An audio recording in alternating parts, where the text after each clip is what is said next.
Some of the strangest stories I've heard in New Mexico all seem to start the same way, with someone driving a quiet road in the middle of the night. In my last video, I talked about the strange night with the rabbits, the one that B, my girlfriend's sister, witnessed herself. But it turns out that wasn't the only unsettling thing she's experienced out here. Because not long after that, she and her mom had another encounter on a road in New Mexico, one that might even be harder to explain. It happened on the morning of the Hot Air Balloon Festival here in Las Cruces. The festival's still a relatively new thing here in town. So when it was announced, they decided to make the drive down from Silver City. If you've never been there, that drive takes about 2 hours. Silver City itself is a small place, under 10,000 people. And once you leave town, you pass through a handful of even smaller communities. Each one barely stretches along the highway, just a few buildings and lights, before it fades back into empty desert hills. They left early that morning, really early. By the time they were clearing the last of those towns, it was around 3:30 a.m. And if you've heard enough stories from this state, you might realize there's something strange about that hour. Whether you call it the witching hour, the devil's hour, or just the dead quiet part of the night, things really do feel different out there. Once they passed Hurley, the road opens up into one of those stretches that feels completely cut off from everything.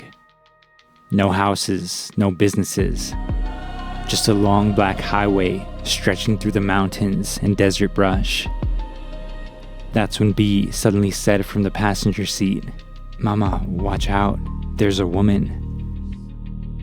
Their mom didn't even realize there was a person standing in the road.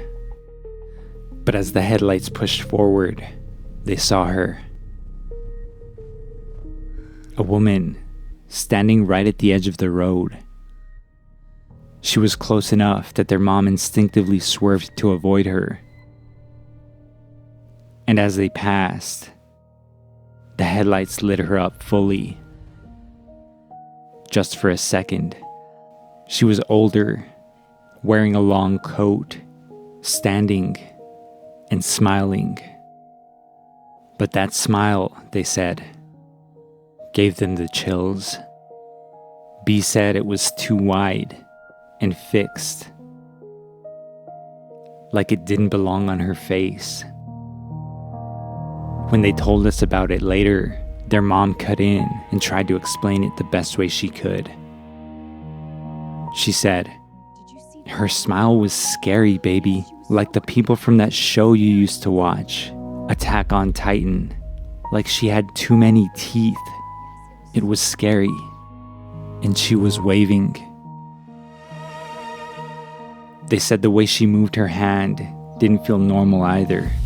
It wasn't a wave exactly, more like just a strange, odd motion, like she wasn't used to doing it. They drove past her in seconds, but both of them felt the same thing immediately afterward. That cold, prickling feeling that something wasn't right. They didn't stop, they didn't look back, and in the moment, they didn't question it. Later that morning, when they finally got here and told us what happened, it gave me and my girlfriend the chills, because not long before that, my girlfriend had told me something really creepy. She works with truck drivers every day, different companies from different routes, and different people who don't know each other at all.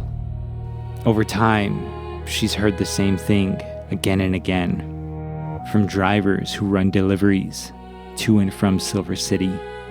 They all hate that road at night, not because of the narrow lanes or the fact that it's a two-way most of the drive, but because they swear they've seen someone walking out there in the middle of nowhere.